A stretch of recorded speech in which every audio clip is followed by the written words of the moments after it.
Halo, Assalamualaikum warahmatullahi wabarakatuh. Kembali lagi bersama saya Tri Irdawati dari SMP Karangarum. Kali ini saya akan mereview buku mengenai cerita anak dari penjara, pengalaman pendampingan anak dalam penjara. Tapi sebelumnya saya mau menyapa kalian para penonton. Hai, salam literasi. Oke, review saya tentang buku ini ditulis oleh Agus Nur Alamsyah dan Satriana Destia Aviandari, kemudian diterbitkan oleh Pustakalaha pada tahun 2006. Nah, saya akan mereview buku ini menggunakan teknik AIH. AIH itu apa sih? A. Alasan mengapa saya memilih buku ini. Yang I. Isi dari buku ini. Dan H. Hikmah apa yang kita dapat setelah membaca buku ini. Yang pertama, alasan mengapa saya memilih buku ini karena setelah membaca judulnya, cerita anak dari penjara. Nah, ini memunculkan berbagai rasa penasaran saya, memunculkan rasa keingintahuan saya tentang bagaimana kehidupan anak di dalam penjara. Kemudian timbul pertanyaan-pertanyaan tentang apa sih, keadaan seperti apa sih yang bisa membuat anak masuk dalam penjara? Kemudian kehidupan anak-anak berada di dalam penjara itu seperti apa dan sebagainya. Dari situlah, dari rasa penasaran inilah saya akhirnya mulai membaca dan menelaah buku ini sebagai satu referensi untuk saya sebagai orang tua agar bisa memperbaiki diri lebih baik.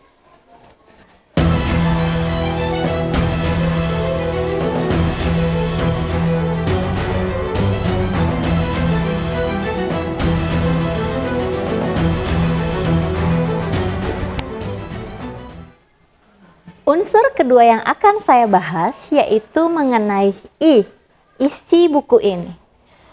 Pada dasarnya anak-anak merupakan harapan bagi masa depan bangsa.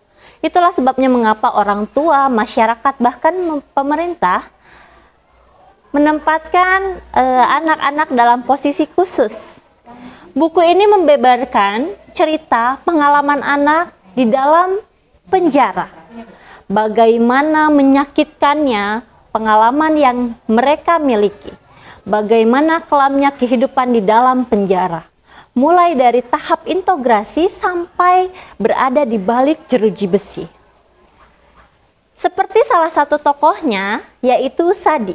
Ia adalah seorang anak petani miskin yang tidak sekolah. Karena orang tuanya tidak memiliki cukup uang untuk memenuhi kebutuhan akhirnya ia memutuskan untuk menjadi kenek dan tidak bersekolah kembali, padahal usianya masih terbilang sangat muda. Sadi melakukan sebuah kesalahan, yaitu ia melecehkan teman lawan jenisnya. Karena kesalahan itulah akhirnya Sadi ditangkap dan dijebloskan ke dalam penjara. Betapa mengerikannya kehidupan di dalam penjara. Pihak berwajib memaksa, mencaci maki, memukul, menendang, bahkan tidak segan-segan menuangkan lilin panas pada kemaluan Sadi. Sebab apa? Sebab Sadi menolak pernyataan-pernyataan yang diajukan oleh pihak berwajib.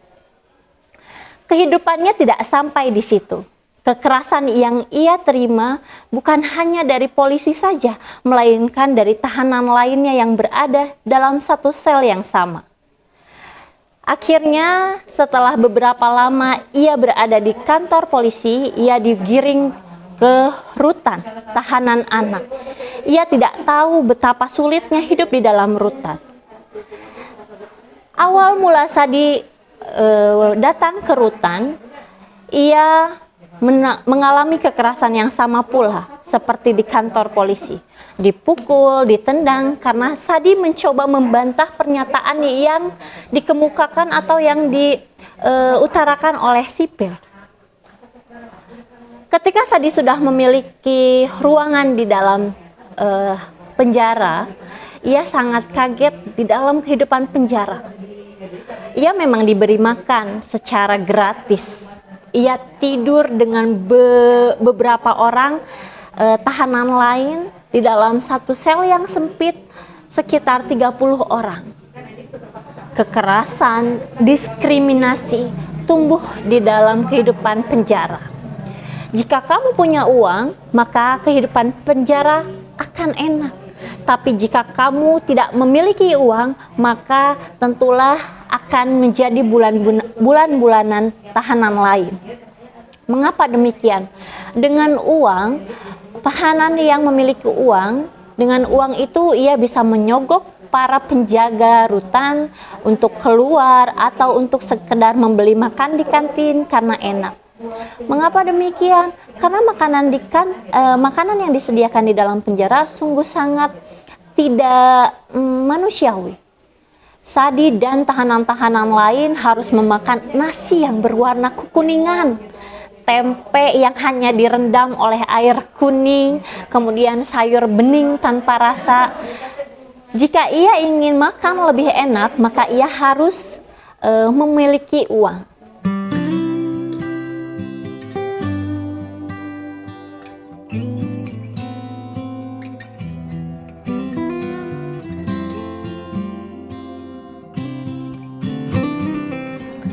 Setelah tinggal beberapa lama di dalam penjara, akhirnya Sadi dipanggil untuk diadili. Ia sangat takut sebab tidak ada pengacara yang mendampinginya. Dan ia sebenarnya baru tahu fungsi pengacara itu untuk apa. Setelah diadili, betapa kagetnya Sadi mendengar putusan hakim yang memvonisnya selama 5 tahun penjara. Ketika ia akan bebas nanti, ia sudah berumur 20 tahun. Tapi betapa menyedihkannya kehidupan Sadi di dalam penjara, ia sama sekali belum ditengok oleh keluarganya. Entah apa yang menjadi alasan orang tuanya tidak pernah menengok Sadi. Antara ekonomi yang sulit, atau mungkin Sadi telah merasa bahwa dirinya telah dibuang oleh orang tuanya. Begitulah kehidupan Sadi di dalam penjara. Rutinitas yang membosankan ia jalani, dan ia menunggu waktu ia dibebaskan.